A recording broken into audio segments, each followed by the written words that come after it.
مومن کے لیے اس دنیا میں ہر چیز میں خیر ہی خیر ہے. ایون کہ اگر اس کو کوئی پرابلم بھی آتی ہے تو وہ پرابلم بھی اس کے لیے بہت بہتر ہے.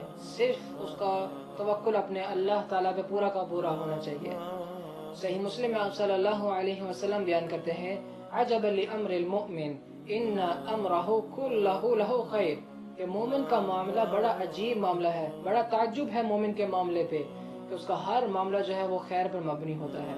وَلَيْسَ ذَلِكَ لِأَحَدٍ إِلَّا مُؤْمِنٍ إِنْ أَصَابَتْهُ سَرَّاءُ شَكَرَ. اور آپ صلی اللہ علیہ وسلم بیان کرتے ہیں کہ یہ اعزاز صرف مومن کو ہی حاصل ہے کہ جب بھی اسے کوئی نعمت اللہ تعالیٰ کی ملتی ہے، جب بھی اسے کوئی خوشی ملتی ہے تو وہ اس پہ اللہ تعالیٰ کا شکر ادا کرتا ہے.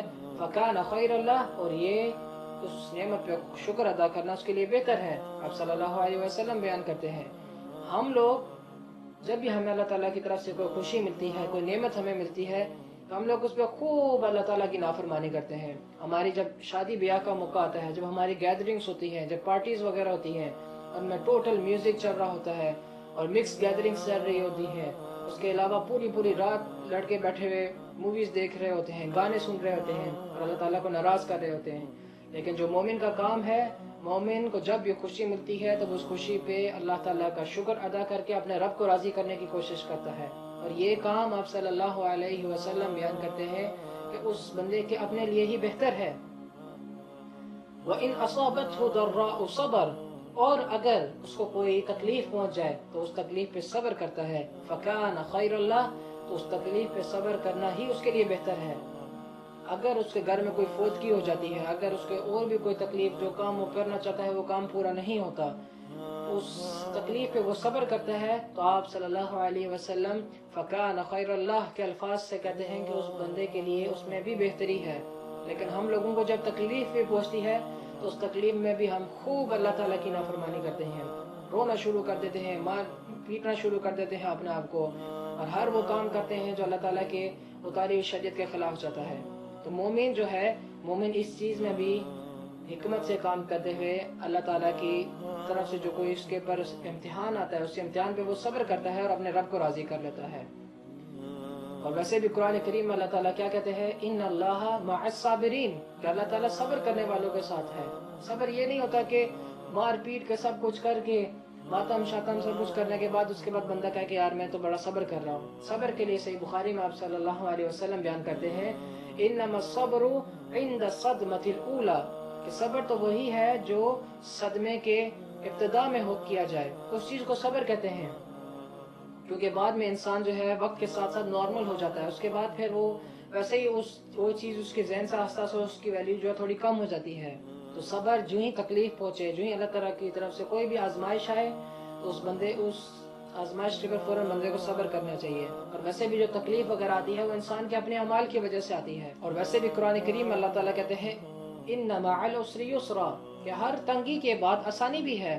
تو ہمیں چاہیے کہ ہم جب بھی تنگی آئے، جب بھی کوئی تکلیف آئے تو ہم اس کے اوپر صبر کریں، کیونکہ اس کے بعد قرآن کریم کے الفاظ ہیں کہ اس کے بعد آسانی آئے گی. لیکن ہم لوگ اس دنیا کو جنت بنانے کے چکروں میں اس دنیا کے لیے ہر چیز، ہر وقت ہم لوگ اس دنیا کے بارے میں سوچتے رہتے ہیں. ہلکی سی بھی کوئی پرابلم آئے تو اللہ تعالیٰ کی ناشکری کرنے لگتے ہیں اور آخرت کو بھول جاتے ہیں. جو مومن کے لیے اصل جنت آخرت ہے. صحیح مسلم آپ صلی اللہ علیہ وسلم کی کیا حدیث ہے الدنیا سجن المؤمن وجنت الکافر، دنیا جنت تو ہے لیکن مومن کے لیے جنت نہیں ہے، کافر کے لیے جنت ہے. لیکن ہم لوگوں نے اپنی ساری کوششیں، ساری ایفرٹ ہم لوگ اس دنیا کے لیے، اس دنیا کو جنت بنانے کے لیے اس کے اوپر رکھی ہوئی ہے.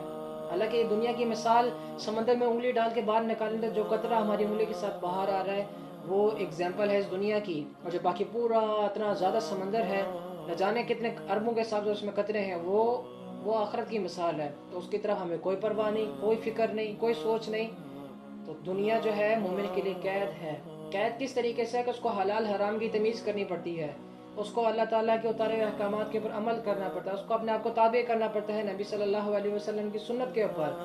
وہ ہر وہی کام کرتا ہے جو اللہ تعالیٰ نے اس کو کرنے کے لیے کہا ہوتا ہے، ہر اس چیز پہ عمل کرتا ہے، ہر اس چیز کو جو پسند کرتا ہے، جو اس کے نبی صلی اللہ علیہ وسلم نے پسند کی ہے ان کی اتباع کرتا ہے. مومن اس معاملے میں قید ہے. اور جو کافر ہے اس کے لیے کوئی قید نہیں ہے، اس کے لیے کوئی حلال حرام کی تمیز نہیں ہے. کافر تو ہر کام دنیا میں اپنی مرضی سے کرتا ہے، تو جب دنیا میں ہر کام کر لیتا ہے تو آخرت میں اس کے لیے کوئی جگہ نہیں رکھی گئی. دوزخ اسی لیے بنائی گئی ہے کہ جو آدمی دنیا میں اپنی من مانی زندگی کو گزارنا چاہتا ہے وہ گزار لے، قیامت کے دن میں جائے جنم میں. لیکن جو اپنے آپ کو اللہ تعالیٰ کے اتارے ہوئے احکامات کے اوپر پابند کر لے، اپنے آپ کو سمجھ لے کہ اس دنیا میں آنے کا اس کا کیا مقصد ہے، تو قیامت کے دن اللہ تعالیٰ نے اس کے لیے جنت بنائی ہوئی ہے جو بہت بہتر انجام ہے اس اعتبار سے. تو ہمیں چاہیے کہ ہم اپنے اس جنت میں، وہاں پہ ہمارے گھر ہوں، وہاں پہ ہمیں ہر اللہ تعالیٰ کی نعمت ملے، اور وہ نعمتیں، وہ گھر، وہ سب کچھ ہمیں وہاں پہ انہی چیزوں کے اوپر مل سکتا ہے کہ جب بھی ہمیں اللہ تعالیٰ کی طرف سے کوئی بھی خوشی ملے تو ہم اس خوشی پر اللہ تعالیٰ کا شکر ادا کریں. یہ مومن کے لیے فرض ہے کہ وہ اس چیز کے اوپر عمل کرے، اور کوئی بھی صدمہ، کوئی بھی تکلیف اس کو جب پہنچے تو اس پہ صبر کرے، اللہ تعالیٰ کی ناشکری نہ کرے. یہ بھی دھیان دیکھے اس سے پہلے کہ اللہ تعالیٰ نے اس کو کتنی خوشیاں دی ہوئی تھیں، کتنا اس کو اللہ تعالیٰ نے نعمتیں دی ہوئی تھی. تھوڑی دیر کے لیے تکلیف پہنچتی ہے، اور تھوڑی دیر کی تکلیف میں ہم لوگ اللہ تعالیٰ کی ناشکری کر کے اپنی آخرت کو برباد کر دیتے ہیں. اور اس چیز کو ہم ایسا نہیں کرنا چاہیے، کیونکہ صبر کرنے والی جو صفات ہیں یہ مومن کے اندر ہی پائی جاتی ہیں. مومن کے علاوہ یہ صفات اور کسی کے اندر نہیں پائی جاتی.